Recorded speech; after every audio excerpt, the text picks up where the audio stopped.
Good evening, ladies and gentlemen. We are delighted to present to you the Forum of Critical Utility Services, the acronym of which is FOCUS. Much as the acronym suggests, the role of the Forum of Critical Utility Services is to bring in focus all that concerns the construction industry. This is not just for India, but for a coordinated construction industry world over. For those of you who may not be aware, this initiative is to prepare and present a platform where all the verticals of the critical utility services of the construction industry forge into one formidable group that will strive in building unity, aid in diffusing misconceptions, and present itself as a platform for discussions amongst these bodies of professionals. This initiative was born on the 26th of October 2020, when the world was almost silent from the after effects of the pandemic. We say silent because the cry for help and relief from the clutches of the pandemic wind.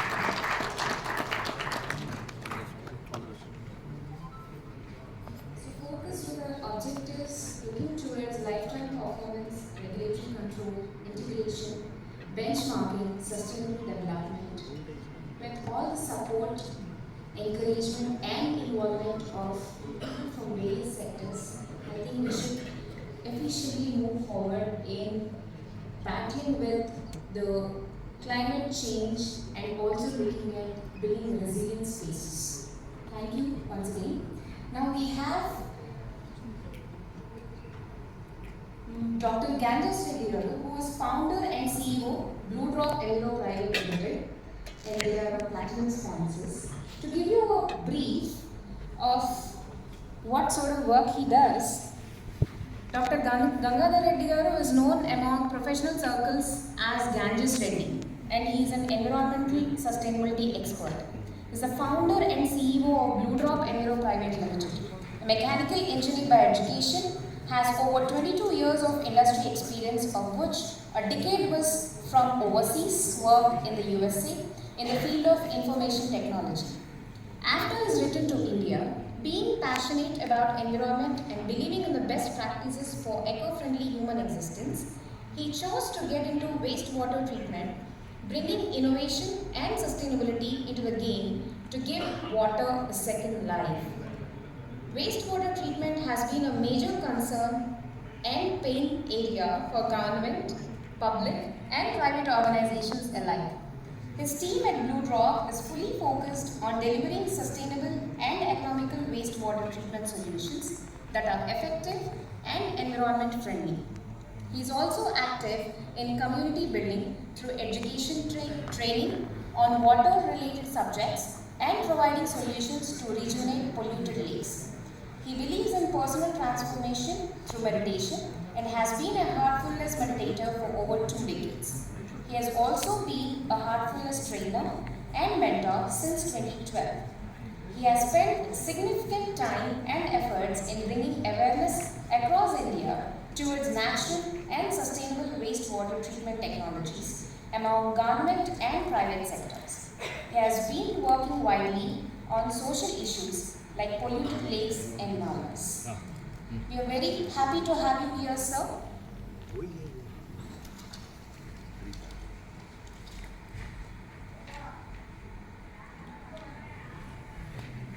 Thank you. Very good evening to all. It's a great opportunity to be here among esteemed guests and focus members. If we continue to do the same thing, we get the same results. If you have to change the results, we have to change what we do. There is one thing that can affect us all deeply.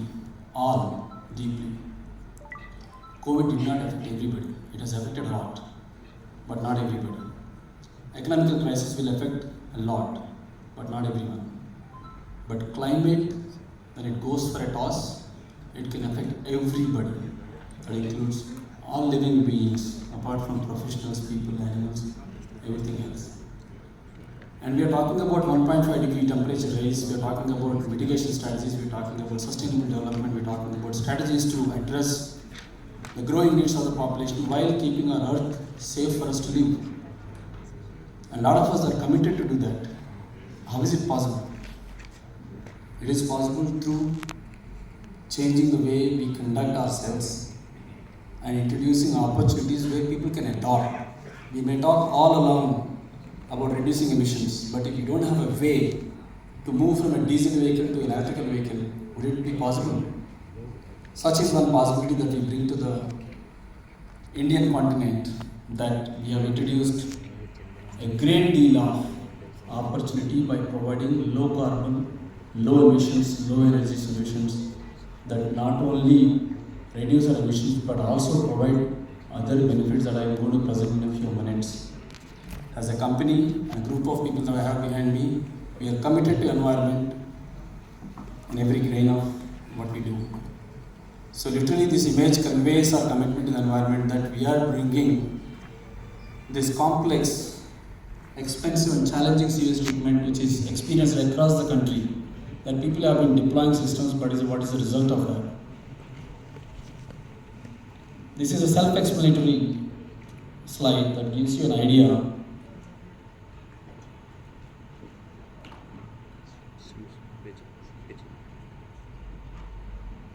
Can you move the slide, please?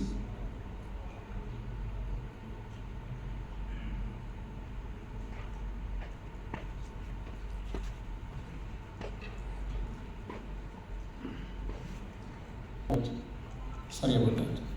So this is a state of affairs that, if you're not aware, this gives an opportunity to look at the data published by Central Pollution Control Board, that most of our waters are receiving some kind of pollutants through untreated or semi-treated water, resulting in huge colossal damage to the freshwater resources that are available.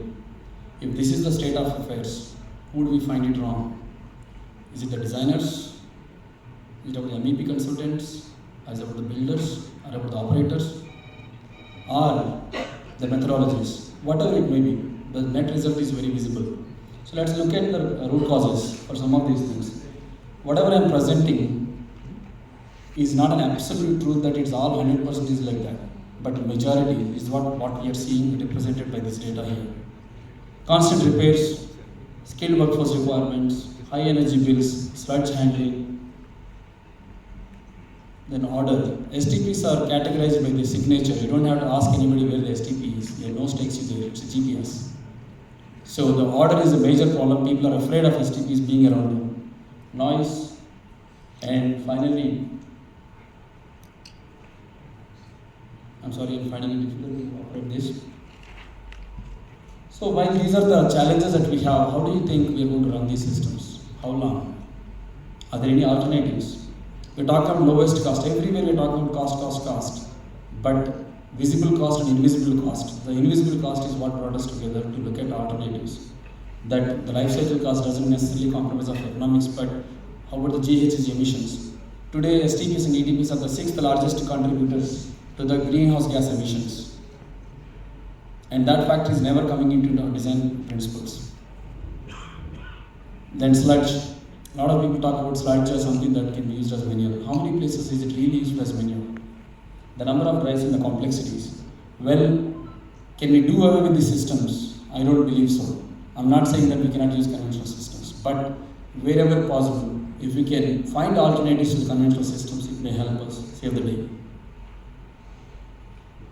So the call is that if there are simpler, robust economical methods, would you be able to consider those?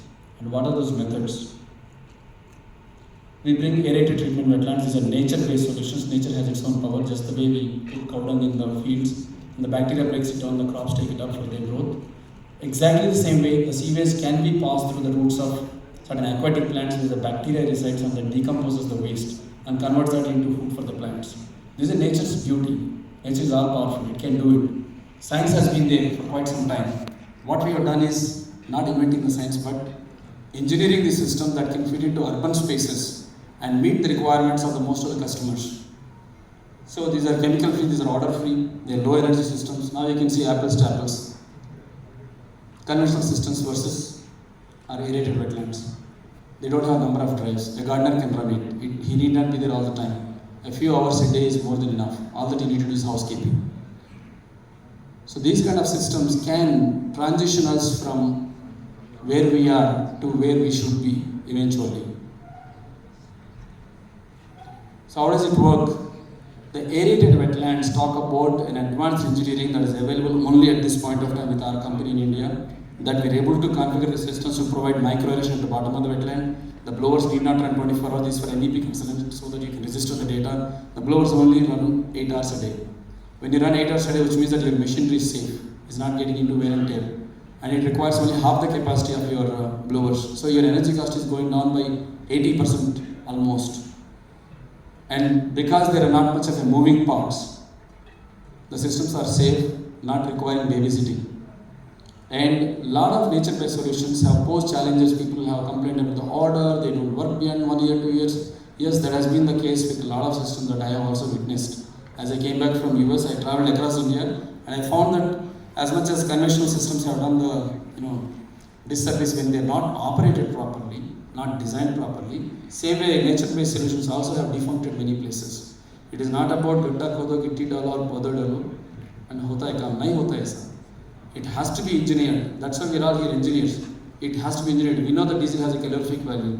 Can you just go pour diesel that your vehicle goes? No, it has to be designed properly for the combustion engine to pick up that value. So if the systems are not engineered well, you're not going to see the results. So systems have to be engineered. There is no wrong with the science. So that one video that played was for a villa project. It's a small villa. Is it up, down, bottom, forward? So I'll just show you a video of a community of 215 people where the STP is present right next to the bedrooms and balconies.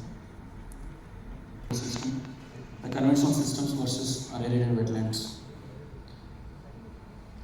So now this is one of the systems that we built for a cement factory. The factory water and the quality water comes. That's the quality of the water that you see. System looks like a park. The MOU people have come and they're surprised to see this and they made a big recommendation to CPCB. And this is what we are talking in this room, impact. When you save that energy, there's the emissions that you reduce. And it's carbon sequestration because you have green cover. Instead of building a steel and concrete facility, we are building parks which are treating the sewage. And then biodiversity index goes up and eco-restoration happens. Apart from that, when you understand the water chemistry well, it's not just you can treat the sewage in a box, but you can also handle the sewage in massive volumes. The polluted lakes and water bodies are one of my area of interest. That end of the day, if we don't take this public infrastructure seriously, the surface water remain like the way they remain, our quality of standard will go down. And mind you, the methane emissions that are happening from every polluted body are unbelievable. We can't smell methane. H2S we can smell. Ammonia we can smell. Every anaerobic decay that is happening in every water body is giving enough emissions out there, causing damages to the extent that if you put your air conditioner outside in Noida and Ahmedabad in many places, your coils start to get rusted. And the refrigerated coils get rusted. And in places I know that the dealers are not giving beyond 6 months warranty in places where nalas are flowing in that street because there is a constant emission of gases. A lot of this data goes not noticed by our people, even though we are all educated engineers, because we are not cut out for every data to be with us. We work on whatever we work on. So when we read about these impacts, it's unbelievable things that are happening. So we got technologies that are again low energy, nature-based solutions. We got certain enzymes that are extracted from vegetables that can be dosed and they'll fix the water bodies. You can see one of the images there. That kind of an algal bloom water body was converted into that. This is a Noida case study where we could not stand next to that water. In about 3 weeks' time, we were able to bring it in this level. If we understand the water chemistry well, if we apply our hearts and minds in the design, I am sure we can create a long-lasting impact on the economy, environment, and also on the people of the planet. With that, I close my session. Thank you very much for your patient listening.